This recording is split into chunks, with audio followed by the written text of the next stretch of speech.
এই মুহূর্তে আমরা আছি রবীন্দ্রনগর উন্নয়ন সমিতি ও রবীন্দ্রনগর ওয়েলফেয়ার অ্যাসোসিয়েশনের পরিচালনায়। আজকে রবীন্দ্রনগরের মানুষ একজন 100তম বর্ষ তার জন্মদিবস পালন করছে। আমরা সেই জন্মদিবসকে তুলে ধরছি আমাদের ক্যামেরায় আপনাদের সামনে। সবার আগে আপনার নামটা জিজ্ঞেস করব, নামটা বলুন। লক্ষ্মী হালদার। লক্ষ্মী হালদার, আপনার কত বয়স হলো? 104 মাস। আজকে এখানে যে আপনাকে ডেকে আনা হয়েছে, আপনার কি পালন হচ্ছে? কি বলছে? কি পালন করা হচ্ছে আপনার? জন্মদিন পালন হচ্ছে সেটা বলো। আপনার 100তম জন্মদিন পালন হলো। আপনার বয়স কত হলো? ওই তো 100 বছর। 100 বছর পূর্ণ করলেন। কেমন লাগছে আপনার? 100 বছর 4 মাস। 100 বছর 4 মাস। কেমন লাগছে আপনার আজকের দিনটা? ভালো লাগছে। ভালো লাগছে। আমরা একটু শুনে নেব আমাদের এই অঞ্চলের সকলের প্রিয় কাউন্সিলর তার কাছ থেকে। আজকের এই যে অনুষ্ঠানটি হলো, মর্যাদা দিলেন, তার জন্মদিন পালন করলেন। কি বলবেন, কেমন লাগছে আপনাদেরকে? আপনাদের কেমন আনন্দ হচ্ছে? আমাদের খুব একটা এরকম যে একটা সুযোগ পেয়েছে আমাদের রবীন্দ্রনগরবাসী হিসাবে আমরা সকলেই খুব লাকি এবং গর্বিত। কারণ আমাদের পাড়ায় আমরা সবাই এই রবীন্দ্রনগর উন্নয়ন সমিতি বা এই রবীন্দ্রনগর অধিবাসীবৃন্দ একটা কথা মাথায় রাখে যে তারা বয়োজ্যেষ্ঠদের আশীর্বাদ নিয়ে তারা যে কোনো কাজ বা যে কোনো অনুষ্ঠান তারা করে এবং বয়োজ্যেষ্ঠদের সম্মান করতে জানে। আজকে আমাদের এর মধ্যে খুঁজে পেয়েছি, এরকম তো পাওয়া যায় না, খুব বিরল। আমাদের প্রবীণ অভিভাবক এবং আমাদের সকলের অভিভাবিকা লক্ষ্মী হালদার মহাশয়া, তিনি এবার 100তম জন্মদিন পালন করতে পারলাম আমরা। এটা রবীন্দ্রনগরবাসীর কাছে একটা উপরি পাওনা। আর এটার সাথে সাথে আমরা এখানে তাকে যে সম্মান জানাতে পারলাম, তার জন্য যে আমরা কেক কাটতে পারলাম, তার জন্য যে আমরা জন্মদিন পালন করার জন্য আমাদের রবীন্দ্রনগরবাসীরা যে উপস্থিত হতে পারলাম, এটা কিন্তু একটা আমাদের কাছে খুব একটা স্মরণীয় দিন হয়ে থাকলো। এবং আমরা যে বড়দের আশীর্বাদ ভালোবাসা নিয়ে পথ চলি, সেটারও একটা কিন্তু এই নিদর্শন হয়ে থাকলো। এবং এই নিদর্শনটা আমাদের কাছেও একটা পাওনা হয়ে থাকলো যে আমাদের এরকম প্রবীণ সদস্য এনার আগে এখানে কিন্তু আর তেমনভাবে কাউকে উল্লেখযোগ্যভাবে পাইনি। তাই এনারটা করতে পেরে আমরা সকলেই খুব আনন্দিত। আপনারা এত সুন্দর একটা অনুষ্ঠান আপনারা করলেন আজকে, মানে একটা বিরল থেকে বিরল অনুষ্ঠান। এটা খুবই কমই হয় এখন।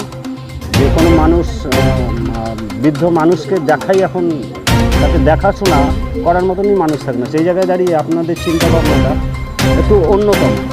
কারণ হচ্ছে আপনারা সেই মানুষটিকে এখানে এনে তার জন্মদিন পালন করলেন, 100তম জন্মদিন, তার 104 বছর 4 মাস বয়স।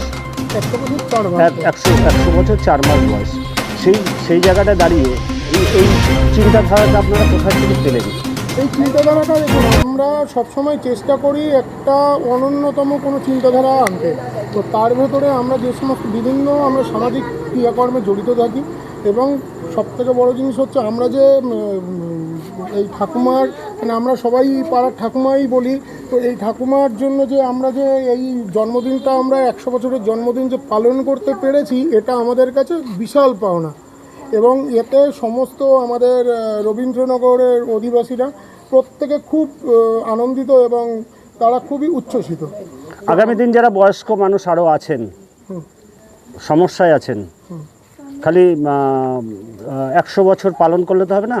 সেই পাড়ায় যে সমস্ত অনেক বয়স্ক মানুষ আছে যাদের দেখভাল করার মতন কেউ থাকে না, সেই জায়গাটা আপনারা কী চিন্তাভাবনা করছেন? আমরা সেই জায়গাটায় চিন্তাভাবনা করেছি, যাদের কোনো রকম কোনো মানে আত্মীয় স্বজন নেই বা তাদের নিকট পরিজন যদি কেউ নেই, সেই জায়গাটায় আমরা ক্লাবের তরফ থেকে আমাদের রবীন্দ্রনগর নপাড়া ওয়েলফেয়ার অ্যাসোসিয়েশন এবং রবীন্দ্রনগর উন্নয়ন সমিতির যৌথভাবে পরিচালনায় আমরা তাদেরকে বিভিন্ন ধরনের তাদেরকে চিকিৎসা থেকে শুরু করে তাদের সমস্ত কিছু, তাদের পাশে দাঁড়ানো, তাদের আর্থিক সহায়তা করা, বিভিন্ন জিনিসের জন্য আমরা একটা ফান্ডিং একটা চিন্তাভাবনা করেছি।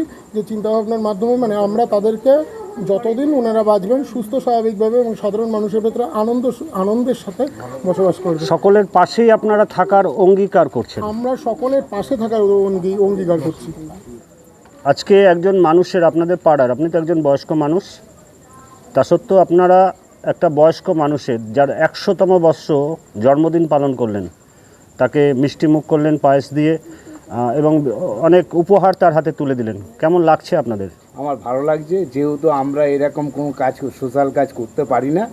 আজকে আমরা একটা বড় সুযোগ পেয়েছি, সেই সুযোগের মাধ্যমেই আমরা ওনাকে আজকে সম্বোধনা জানাতে পারলাম এবং আমরা বিভিন্ন ক্রিয়া কাজকর্মগুলো করেছি, তার ফাঁকে ওনাকে একটা জায়গা রেখে দিয়েছিলাম যে আজকে ওনাকে আমরা সম্বোধনা জানাবো।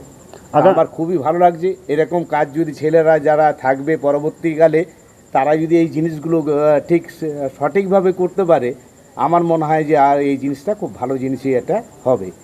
আগামী দিন যদি এই সুযোগ আবার আসে, এরকম মানুষ যদি হ্যাঁ, আমাদের আবার মধ্যে যদি কেউ থাকে, এরকম প্রবীণ লোক থাকে, আমরা নিশ্চয়ই এগুলোকে করব, আবার এরকম সিস্টেম তৈরি করব। রবীন্দ্রনগর উন্নয়ন সমিতি এবং রবীন্দ্রনগর ওয়েলফেয়ার অ্যাসোসিয়েশন হ্যাঁ। এই কর্মযজ্ঞে সবসময় সামিল থাকবে। সোশ্যাল কাজে কর্মযোগিতা সারা জীবনই। আপনার নামটা একটু বলবেন। আমার নাম প্রদীপ ভদ্র, ব্যাকেটে মধু ভদ্র। ধন্যবাদ।